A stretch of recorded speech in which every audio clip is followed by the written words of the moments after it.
they called it a car from another planet. And when it first rolled onto the streets of France in the mid-20th century, the Citroën DS didn't just look futuristic, it redefined what people thought a car could be.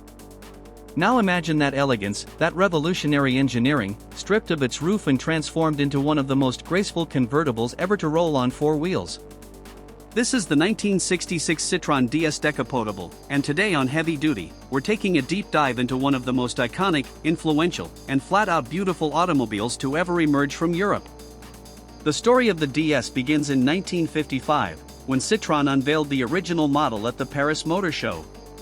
The crowd didn't just applaud, they placed over 12,000 orders on the first day.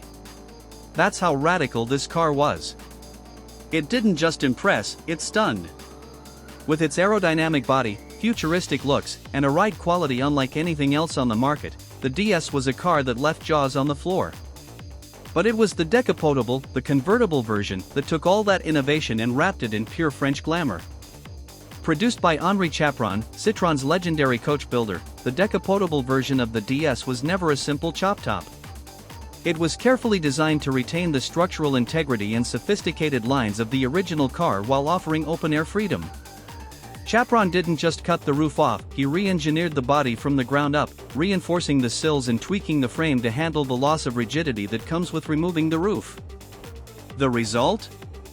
A convertible that was just as smooth, safe, and solid as its hardtop cousin. Let's talk about what you saw when one of these rolled up next to you in 1966. The DS was already known for its low, sweeping lines, but the Décapotable made it even more elegant. The absence of a roof only emphasized the car's long silhouette. The front end, with its graceful tapering nose and covered headlights, looked like something out of a science fiction film. But it wasn't fantasy, it was real, it was functional, and it was absolutely drop-dead gorgeous. Citroën was all about innovation, and the DS Décapotable wore that philosophy on its sleeve. Or rather, on its fenders. Those headlights? They weren't just for show. In the later models, including the 1966, the inner lights were connected to the steering wheel, turning with it to illuminate corners before you even reached them. It was a level of sophistication that most cars wouldn't achieve for decades. The bodywork was another work of art.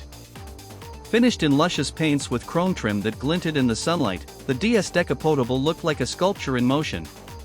Its wheels, partially covered by aerodynamic skirts, added to the smooth, uninterrupted flow of the car's profile. This has been Heavy Duty, and if you love timeless machines, unforgettable designs, and the kind of cars that make history, you're in the right place. Make sure you're subscribed, hit that like button,